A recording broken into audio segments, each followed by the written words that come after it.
This is Beyond the Business.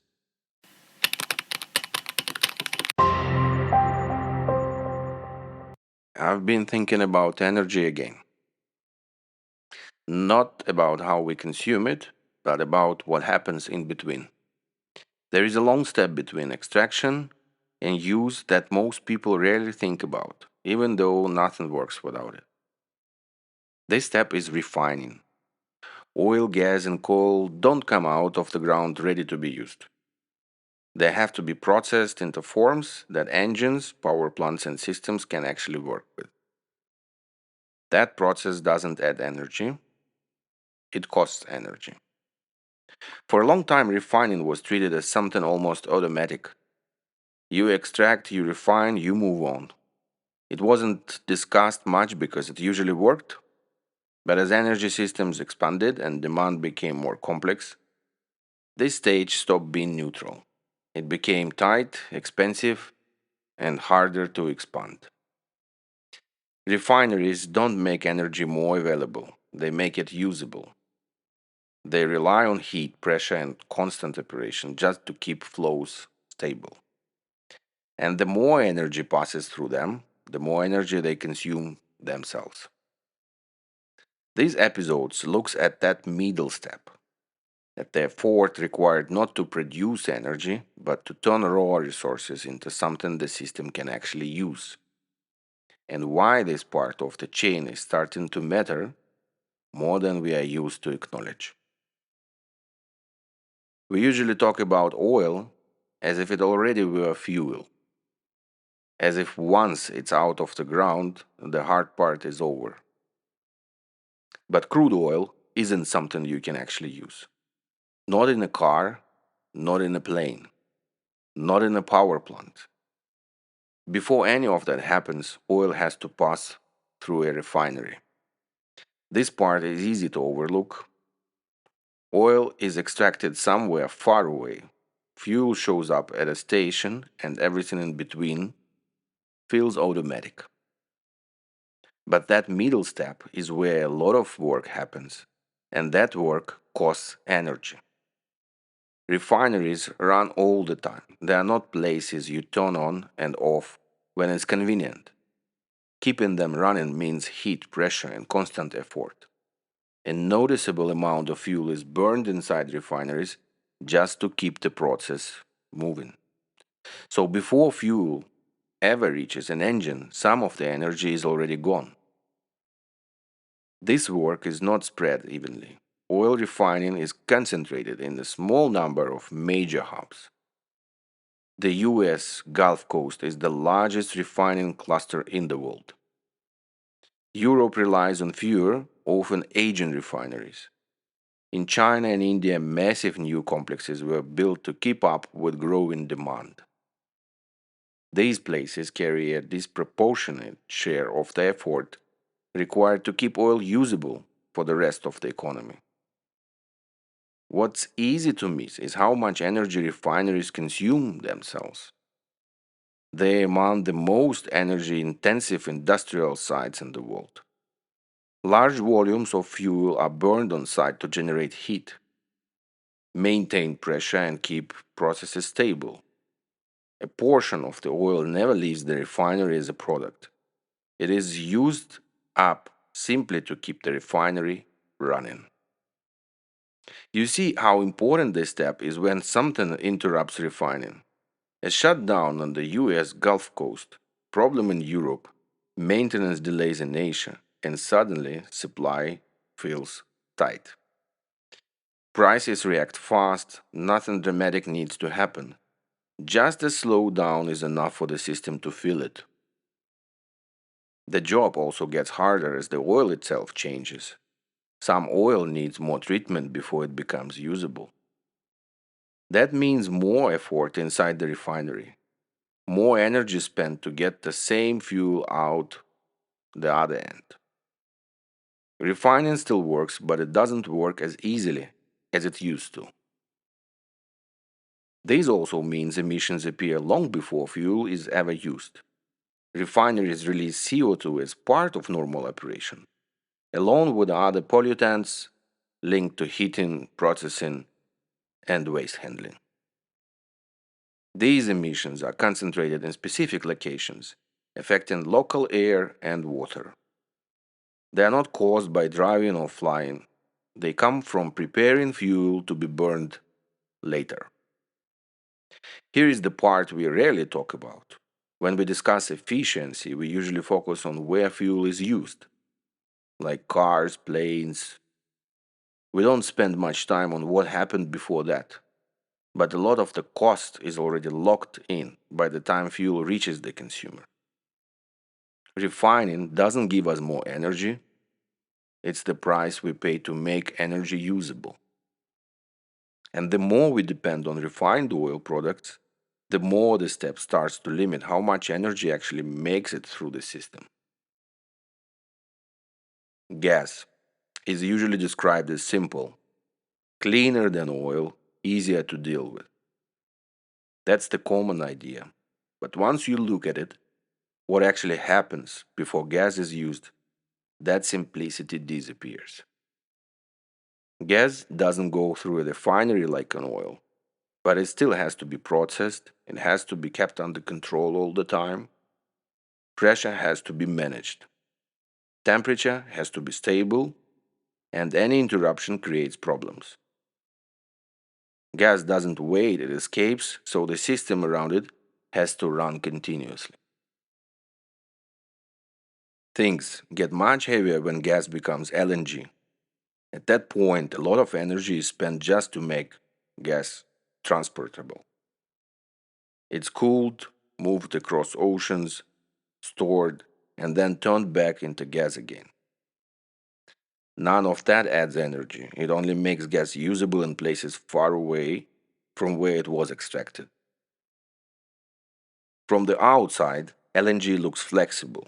From the inside, it's a long chain that consumes energy at every step.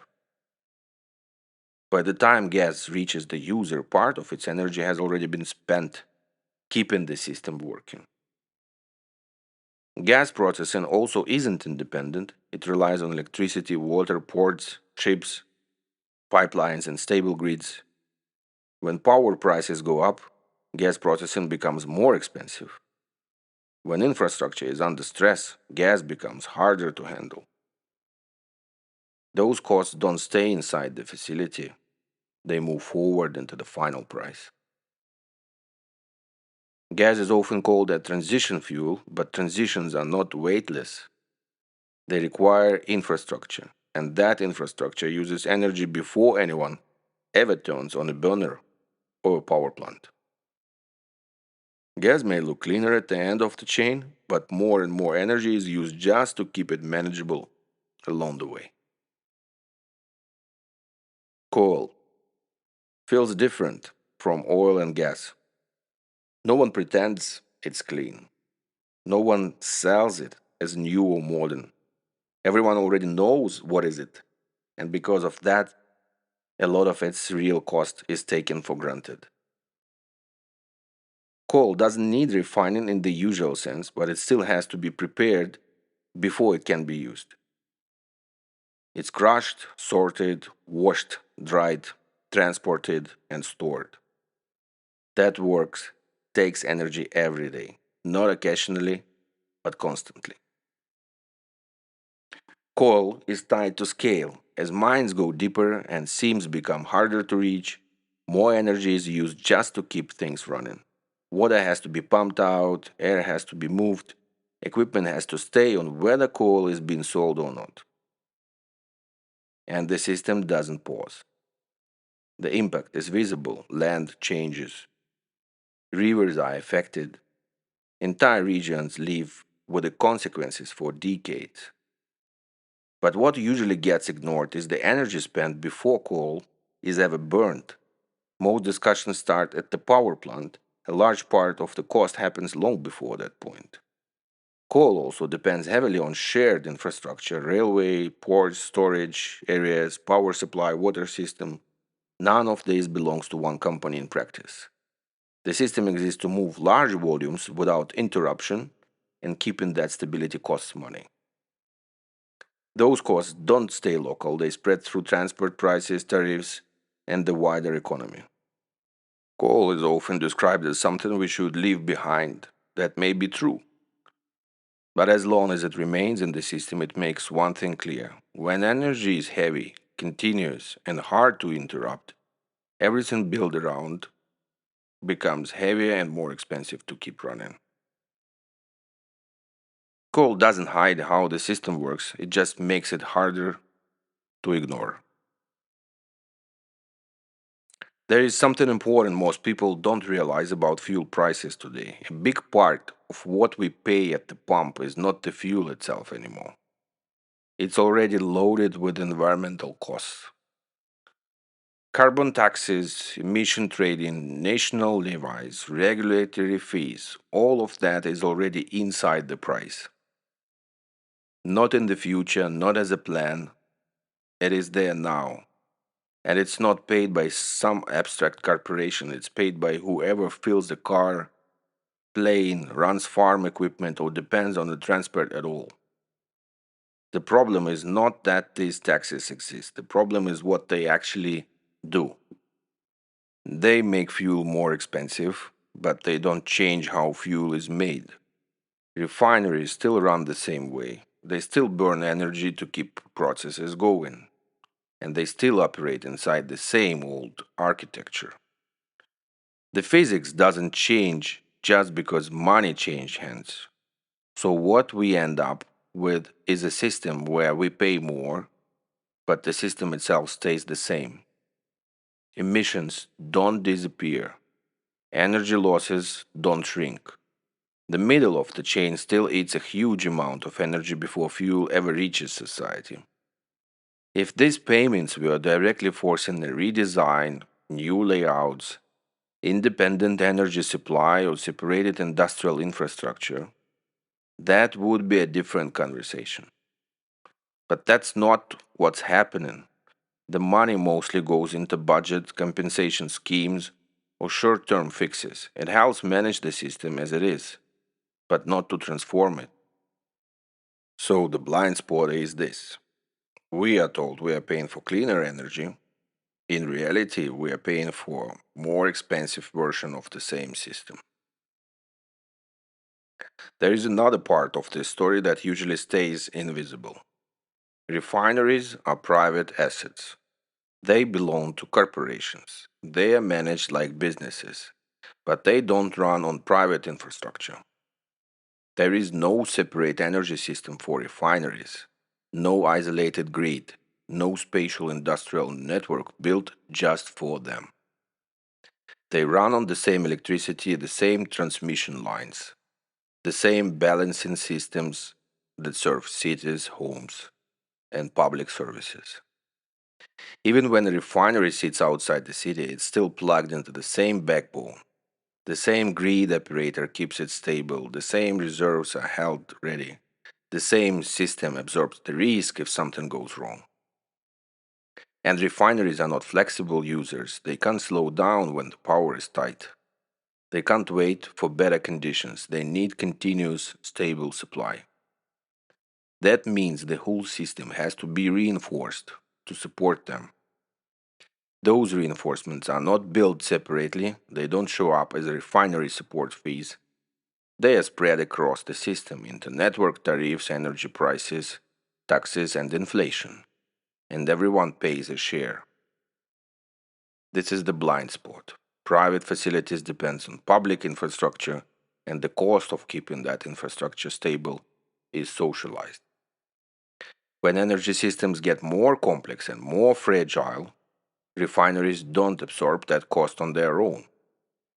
They pass it forward, and because everything is connected, society absorbs it quietly through higher bills and higher prices everywhere else. It's not a conspiracy, it's how the system is built. But as long as we pretend refineries are independent, we'll never see where the real cost actually lands. When people talk about fuel, they usually talk about supply prices or politics. What almost never comes up is everything that has to keep running in the background. Refining and processing don't just prepare fuel, They burn energy themselves. They depend on shared infrastructure. And whatever that costs doesn't stay hidden for long. It moves forward into transport, into food, into everyday prices. Environmental rules change the price of fuel. They didn't change how the system works. So fuel keeps getting more expensive even when nothing seems to be breaking. Not because energy vanished, but because more of it is spent just keeping the whole setup alive. As long as that stays the case, we'll keep paying more for the same structure and telling ourselves it's progress.